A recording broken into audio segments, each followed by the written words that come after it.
Continuamos con Más allá de la psicología.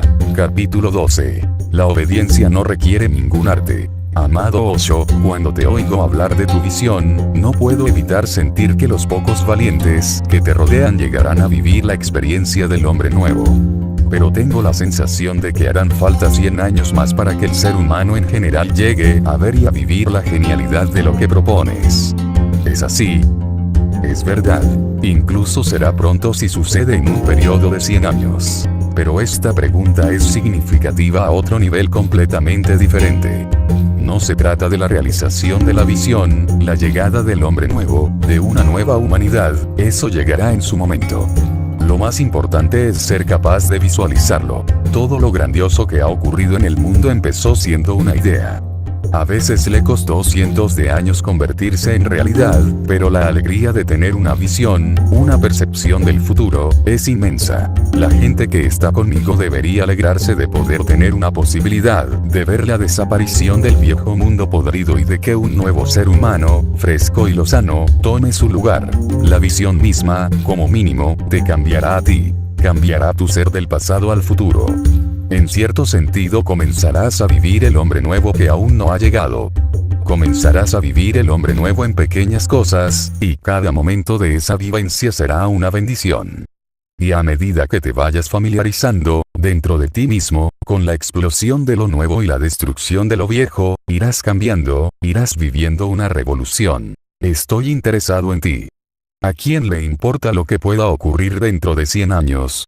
Está claro que pasará algo, pero no es de nuestra incumbencia. Y cuando hablo del nuevo hombre, en realidad estoy hablando de ti, de que te hagas consciente de esta posibilidad, porque esa misma conciencia te cambiará. No estoy interesado en el futuro. Simplemente me interesa el presente inmediato. El futuro se extenderá durante toda la eternidad, pero si puedes limpiar tu mente de la basura del pasado, y si puedes ver la salida del sol a lo lejos, no me interesa el sol, me interesa tu visión, tu capacidad de ver, tu comprensión, tu esperanza de que es posible. Esa misma esperanza se convertirá en una semilla dentro de ti. El nuevo hombre vendrá cuando tenga que venir. Pero la nueva visión puede venir ahora mismo, y con esa nueva visión participas sutilmente del hombre que está por venir, de la humanidad que aún está en ciernes. Comienzas a estar en sincronía, a tener cierta relación. Empiezan a caer tus raíces del pasado y empiezas a desarrollar raíces hacia el futuro. Pero mi interés, repito, se centra básicamente en ti. No estoy interesado en el pasado ni el futuro. Hablo del pasado para que puedas librarte de él. Hablo del futuro para que puedas estar abierto a él. Pero el punto donde pongo el énfasis eres tú.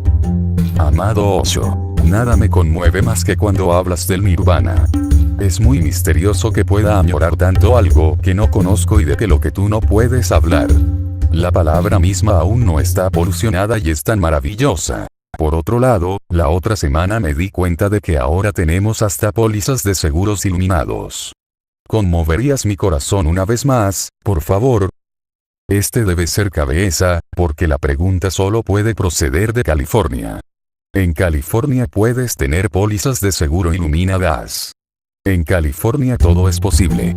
Pero no existe un seguro, no hay garantía para la iluminación. Tienes que ganártela, tienes que merecerla.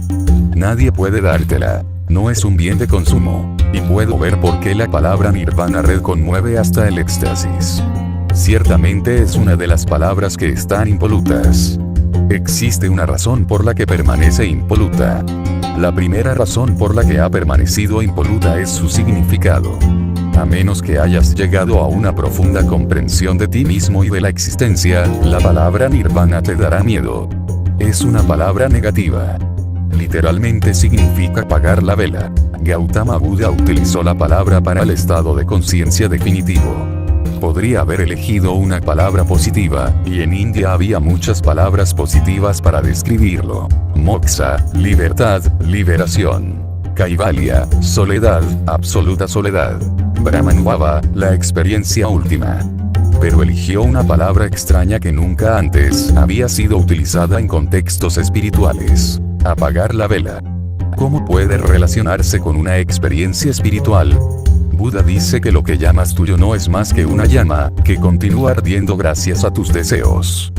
Cuando todos los deseos desaparecen, la llama también desaparece. Ya no puede existir.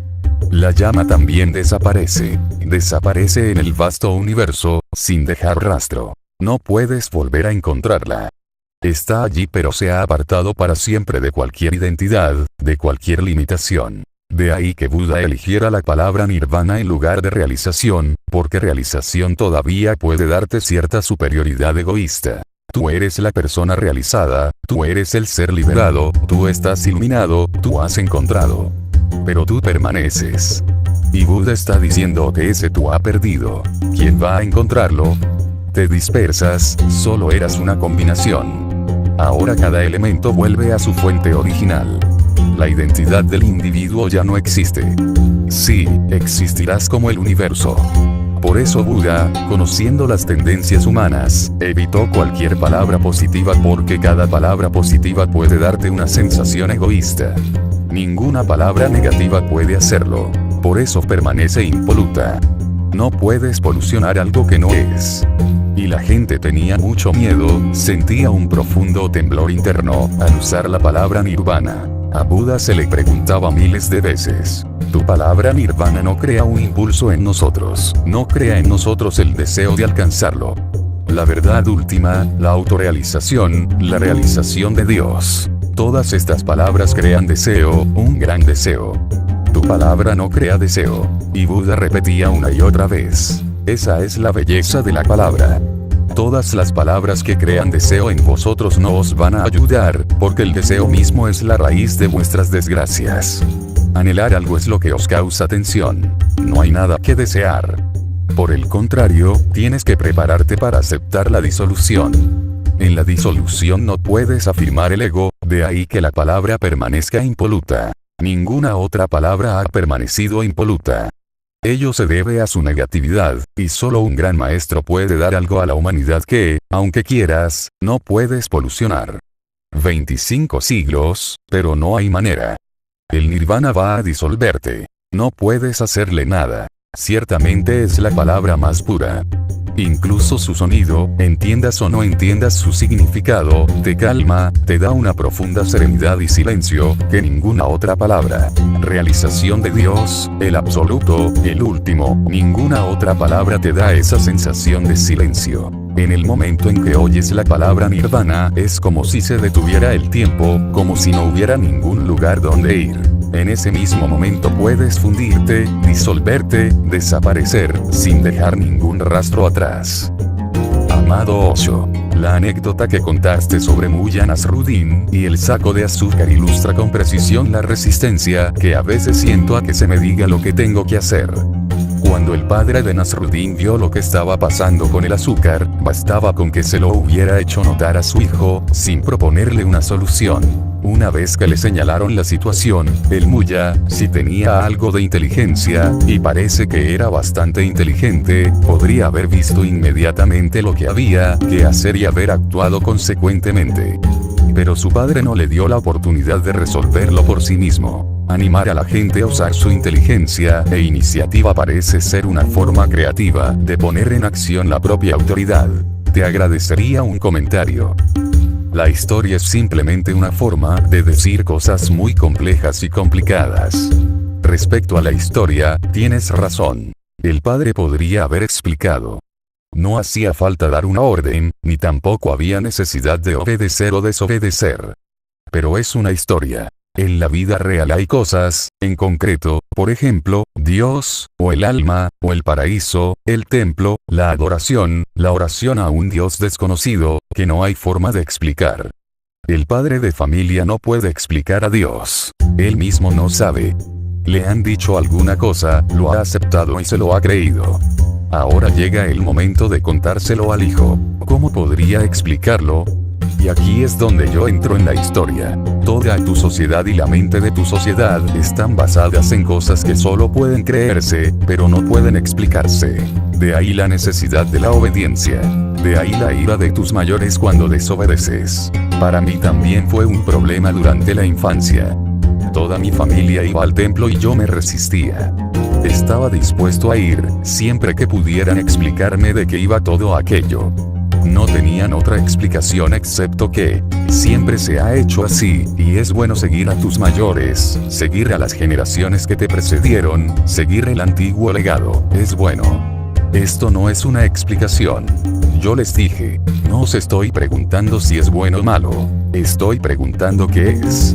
No veo a ningún dios, solo veo una estatua de piedra. Y sabéis perfectamente que es una estatua de piedra. Lo sabéis mejor que yo, porque la habéis comprado en el mercado. Así es que a Dios se le vende en el mercado. La habéis instalado con vuestras propias manos en el templo. ¿En qué momento se convirtió en Dios? Porque en el taller del escultor no se le adora. Allí la gente regatea su precio, pero nadie le reza. Allí nadie piensa que sean dioses, porque hay tantas estatuas, y puedes escogerlas según tus gustos. Habéis regateado su precio, habéis comprado la estatua, y yo he estado observando en todo momento, esperando ver en qué momento la estatua se convertía en Dios, en qué momento pasaba de ser un bien de consumo que se compra y se vende, a ser una divinidad a la que adorar. No tenían explicación. No hay explicación, porque de hecho la estatua nunca se convierte en Dios. Sigue siendo una estatua. Sencillamente deja de estar en el taller y está en el templo. ¿Y qué es el templo? Otra casa. Yo les dije, quiero participar con vosotros en las plegarias, en la adoración. No quiero seguir quedándome fuera. Pero no puedo hacerlo en contra de mí mismo. Primero tengo que sentirme satisfecho y vosotros no me dais una respuesta que sea satisfactoria. ¿Y qué decís en vuestras plegarias? Danos esto, danos lo otro. Podéis ver lo cómico que es todo el proceso. Habéis comprado una estatua de piedra, la habéis instalado en vuestra casa, y ahora pedís a la estatua, que vosotros mismos habéis comprado, danos esto, danos lo otro, prosperidad para nuestra familia, salud para nuestra familia. Estáis comportándoos de una manera muy rara, muy extraña, y no puedo participar en ella. No quiero desobedecer por desobedecer. Y esto no es desobediencia. Estoy dispuesto a seguir vuestras órdenes, pero no estáis preparados para dármelas. Nunca preguntasteis a vuestros propios padres. Ellos vivieron en la ignorancia, vosotros estáis viviendo en la ignorancia y queréis que yo siga viviendo en la ignorancia. Pensaron que con el tiempo se me pasaría. Solían llevarme al templo. Todos hacían la reverencia y yo me quedaba a un lado. Y mi padre me decía, por tu propio bien, no parece normal.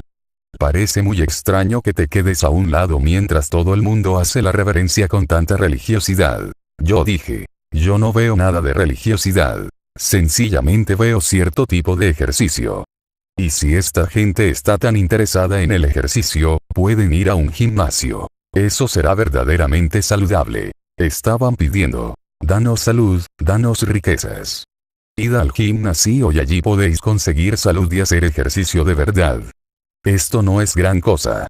Y tienes razón en que hay algo que parece muy extraño, pero no es el hecho de que yo esté aquí, sino de que todos vosotros estéis haciendo todo tipo de estúpidos rituales.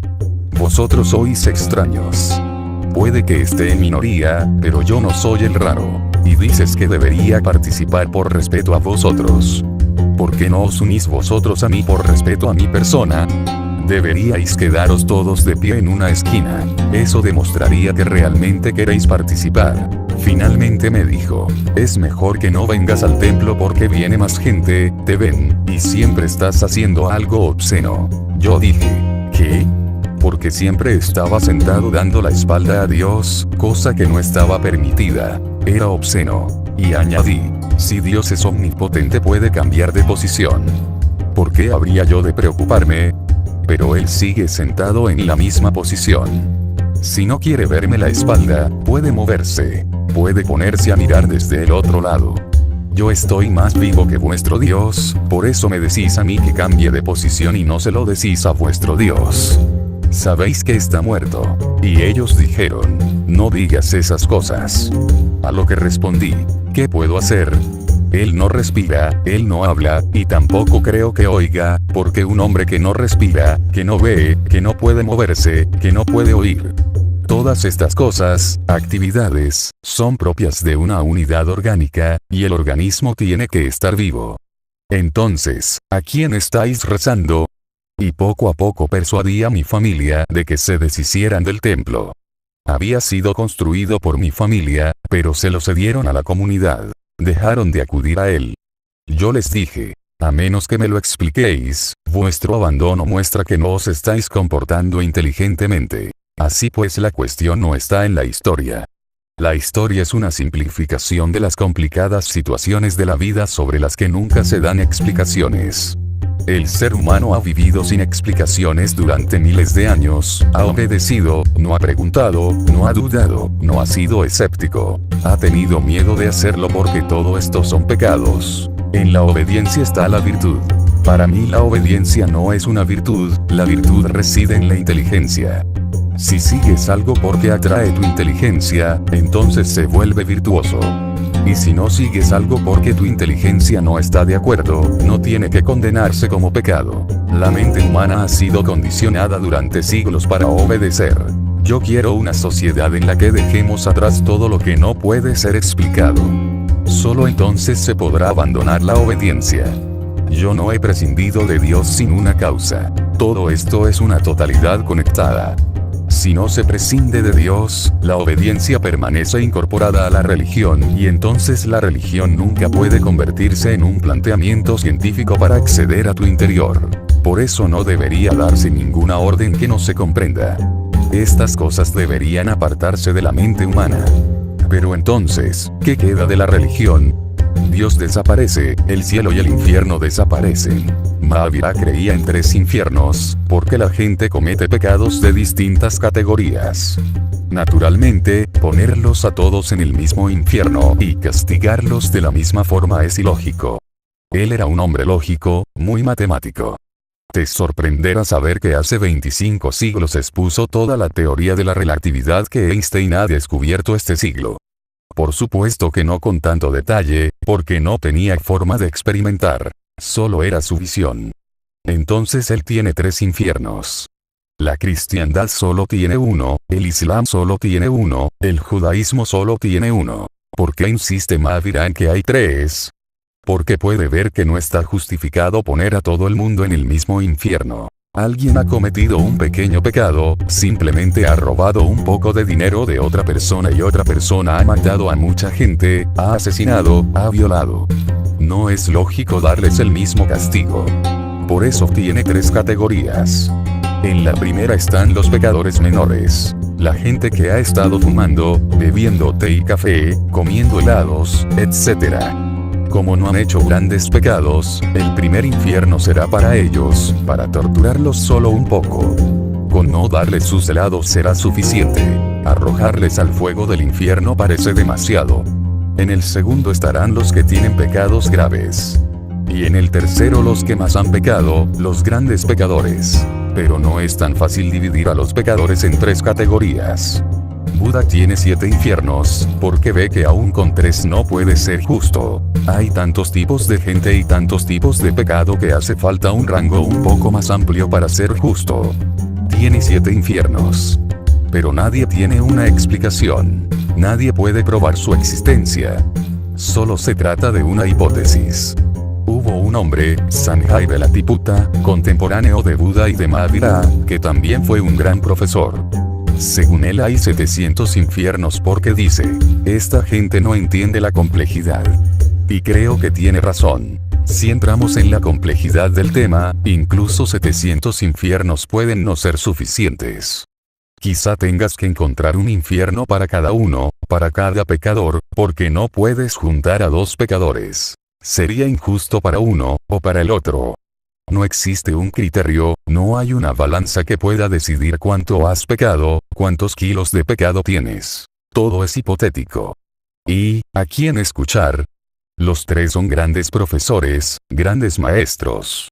Pero lo que están diciendo, aunque parezca razonable, sigue siendo hipotético. Puede venir alguien que hable de 7000 infiernos y no podrás probar, ni refutar lo que dice. Una vez que empiezas a pedir explicaciones de todo, tus religiones empiezan a marchitarse. Descubrirás que tus ideologías políticas están basadas en tonterías. Por ejemplo, el comunismo está basado en la igualdad humana. Y ni siquiera hay 2 hombres iguales, ni los ha habido nunca. A nivel psicológico, hablar de la igualdad humana es una tontería. Cada individuo es único. No tiene sentido compararlos. Todo aquello que llena tu mente, si lo tomas elemento a elemento e intentas averiguar y descubrir las pruebas, las evidencias, las explicaciones, te quedarás sorprendido. Estás llevando una carga innecesaria. Sí, hay cosas que no pueden ser explicadas pero siguen siendo verdad. Pero tampoco pueden ser impuestas. Tienen que ser aprendidas en un ambiente de profundidad y amor. Si confías en un maestro, si amas a un maestro, si puedes sentir su autenticidad, su sinceridad, su humanidad, entonces quizá pueda hablar de cosas que aunque solo pueden ser experimentadas, no pueden ser explicadas. Pero un hombre así no te pedirá que creas en él. Por ejemplo, yo no puedo decirte que creas en la reencarnación, aunque sé que es una verdad. Pero como no puedo probarlo, no puedo pedirte que lo creas. Solo puedo pedirte que explores, que profundices en tu meditación, que profundices en tu ser, así podrás llegar a cuando naciste. Y que profundices todavía un poco más, para que puedas sentir que estás en el vientre de tu madre. Has estado en el vientre de tu madre y llevas contigo ese recuerdo. Ve aún más atrás y podrás ver el momento en el que fuiste concebido, el momento en que tu padre y tu madre crearon la oportunidad de que tu alma entrara en un cuerpo. Si vas un poco más atrás podrás verte morir. Es el fin de tu vida anterior. Puedes volver atrás unas cuantas vidas, pero será una experiencia estrictamente tuya. No puedes explicársela a nadie más y no puedes insistir en que los demás crean en ella. Puede que estés alucinando, puede ser una ilusión, puede ser un sueño. No lo es, porque los sueños tienen otra definición diferente. No puedes repetir un sueño. ¿Lo habías pensado? Tienes un sueño y mañana quieres repetirlo, puedes hacerlo. Es algo que está más allá de ti. Puede que venga en algún momento, pero no puedes repetirlo a voluntad. Pero sí puedes repetir el hecho de volver a tu vida pasada. Está en tu mano, no es un sueño. Una alucinación requiere inconsciencia, un estado en el que estás drogado. En la meditación no eres inconsciente, eres consciente, más consciente que nunca. Por eso tu experiencia de las vidas pasadas no puede ser una alucinación. Pero estas son experiencias internas y siguen siendo individuales. Hay cosas que no pueden ser explicadas. Están allí, pero no hay que creer en ellas porque así se ordena. Y se ha ordenado creer en ellas. Para ser hindú tienes que creer en la reencarnación. Pero la persona que cree en la reencarnación no sabe nada de ella. Y todas las creencias nublan la inteligencia. Es cierto que el padre de Mullah Nasruddin podría haber explicado la situación a su hijo en lugar de darle órdenes, pero le da órdenes porque de otro modo la historia hubiera perdido todo su sentido. Esta historia es una historia sufí. Tiene cierto propósito. Si el padre hubiera dado explicaciones y Mullah Nasruddin las hubiera seguido, ¿qué historia sería esta? La historia tiene por objeto indicar algo sobre esas creencias humanas que solo pueden ser impuestas, que solo pueden ser obedecidas, que no pueden ser explicadas. Y si la nueva generación quiere librarse de ellas, lo único que puede hacer es desobedecer en todo lo que no le convence. La desobediencia es un arte. No es algo duro ni va dirigido contra nadie. Puedes ser muy educado, puedes ser muy amable, y sin embargo ser desobediente. Parece difícil porque estamos acostumbrados a asociar a la persona desobediente con una persona dura, con una persona que no es amable, que no es agradable. Es una asociación equivocada. Yo he desobedecido toda mi vida. A mis padres, a mis profesores, a mis mayores, pero nunca les he hecho sentir que les faltaba el respeto ni he sido desagradable con ellos. La desobediencia es un arte mayor que la obediencia. La obediencia no requiere ningún arte. Uno de mis profesores universitarios, S.S. Roy, estaba profundamente enamorado de mí. Tanto era así que a veces me decía: de acuerdo, ven aquí, junto a la pizarra, y da una explicación a la clase, si crees que la mía es insuficiente o inadecuada. Entonces él iba y se sentaba en mi lugar, y yo me quedaba en el suyo y daba la clase. Yo le preguntaba una y otra vez: ¿sientes que te falto al respeto? Y me decía: nunca. No te preocupes. Le preocupaba mucho que acudiera a los exámenes, porque sabía muy bien que no me interesaban ni los exámenes ni las calificaciones. Yo estaba en la universidad para agudizar mi inteligencia, no para conseguir un título.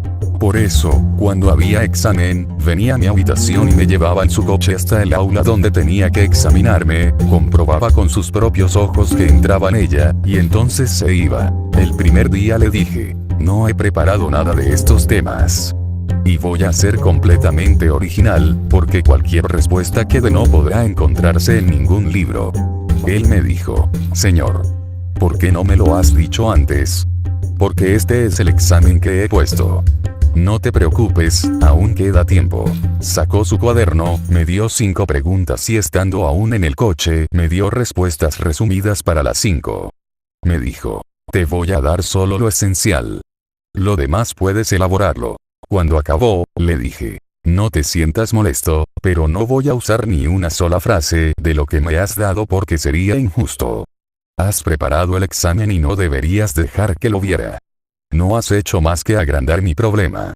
Ahora tendré que evitar todo lo que me has dicho. Él me dijo, qué raro eres. Y yo respondí, no soy raro. Simplemente te estoy diciendo que has hecho algo equivocado. Por favor, no me obligues a equivocarme a mí también. Fue un examen difícil porque me había dado las preguntas, me había dado las respuestas, y yo tenía que evitar esas respuestas. Pero encontrar mis propias respuestas fue un ejercicio estupendo, absolutamente limpio, impoluto. Y como él mismo era también el examinador, cuando mi examen llegó a sus manos y lo vio, no podía creerlo. Realmente había evitado todo lo que me había dicho. No había usado ni una palabra. Me llamó y me dijo, siento haberte causado tantos problemas.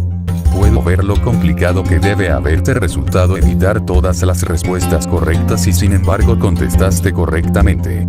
Pero lo has hecho muy bien y te voy a dar una calificación de 99 sobre 100. Quería darte el 100%, pero eso sería demasiado, por eso te he quitado un punto.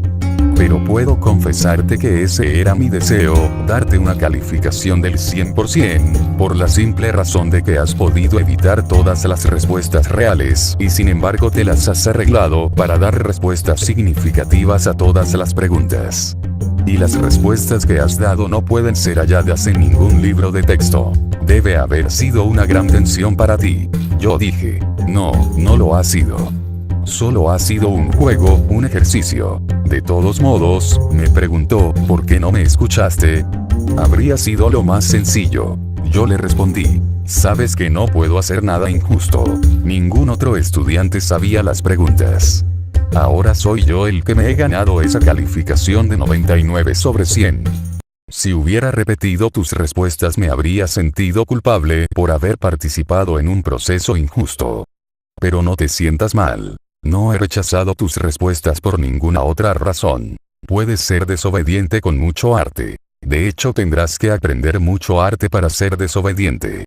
Por eso es bueno decir que no a cualquier cosa que no tenga explicación y que quieran obligarte a hacer. Pero llegará un momento en tu vida en que estarás cerca de un místico. Entonces no pidas explicaciones, porque no te está pidiendo que creas ni dejes de creer nada. Sencillamente te está abriendo su corazón. No te está pidiendo ninguna respuesta, por eso no surge la cuestión de la obediencia o la desobediencia. No le pidas explicaciones. Pregúntale cómo puedes experimentar lo que está diciendo. Por tanto, hay un mundo de explicaciones, que es mundano. Y hay un mundo de experiencias, que es realmente la verdad misma, la esencia misma de la vida, el fundamento mismo de la existencia. Amado Osho, ¿estamos realmente buscando la respuesta a nuestras numerosas preguntas? Se me ocurre que cada uno de los presentes debe tener una pregunta que le caracteriza y que, si pudiéramos localizarla, actuaría como un faro. Entonces la pregunta sería suficiente en sí misma y no habría necesidad de respuesta. De hecho, no hay ninguna pregunta que sea una respuesta para ti. La realidad está incuestionablemente aquí. Todas tus preguntas no buscan realmente respuestas, pero pueden darte muchos problemas. Si el hombre al que le planteas la pregunta es un intelectual, un pedagogo, entonces puede darte una respuesta que creará otras 1000 preguntas. Viniste con una sola pregunta. Te ha dado una respuesta. Ahora esa respuesta crea otras 1000 preguntas. Esto es lo que ha estado ocurriendo en la filosofía, en la teología. Cada pregunta conlleva una respuesta y esa respuesta lleva muchas otras preguntas. Y la cosa va en aumento. De hecho, si el hombre al que le preguntas sabe, no responde a tu pregunta, lo que hace es destruirla. Intenta que te deshagas de ella. No pone una respuesta en el lugar de la pregunta, porque eso será una tortura para ti. Este es el verdadero trabajo del místico, del maestro, que antes o después la gente que está a su lado empiece a sentir que no tiene preguntas. Estar sin preguntas es la respuesta. No hay respuesta, no se trata de que cuando no tienes preguntas es porque todas han sido demolidas. Tampoco se trata de que encontrar una respuesta oculta. No, no hay respuesta oculta. Toda la basura ha sido retirada. Sientes sencillamente una conciencia limpia y clara. Esa es la respuesta, no es la respuesta a una pregunta concreta, sino que el estado de no pregunta es la respuesta que buscamos y anhelamos. Cada pregunta es una carga, cada pregunta es una herida, cada pregunta es una tensión. Y no tener preguntas, estar completamente libre de todas las preguntas. Hay una historia en la vida de Mevlana Jalaluddin Rumi. Estaba trabajando con sus discípulos en el desierto, en un pequeño monasterio. Algunos viajeros que pasaban por allí sintieron curiosidad y entraron. Vieron que los estudiantes estaban sentados en el patio, los discípulos estaban sentados y Mevlana significa amado maestro, Mevlana Rumi les respondía. Los viajeros comenzaron a sentirse hartos, porque las preguntas eran extrañas y las respuestas también eran extrañas, y siguieron su camino. Después de viajar durante años, volvieron a pasar por allí y se detuvieron para ver qué pasaba. Solo Mevlana Rumi estaba sentado allí, no había discípulos. Se sintieron conmocionados. ¿Qué había pasado? Se acercaron a Mevlana y le preguntaron, ¿qué ha pasado? Mevlana se rió y dijo, este es todo mi trabajo. Demolí todas sus preguntas y como ya no les quedaban más, les dije, id y haced lo mismo con otra gente. Demoled sus preguntas. Y si os encontráis con alguien con quien no podáis, enviádmelo por aquí. Cuando se retiran todas las preguntas, vuelves a ser un niño, completamente inocente. Entonces tu mente se queda en silencio, y sin posibilidad de que se altere. Y una gran serenidad. Esta es la respuesta. No tiene palabras, y no es relevante respecto a ninguna pregunta en particular. Solo es un estado de silencio.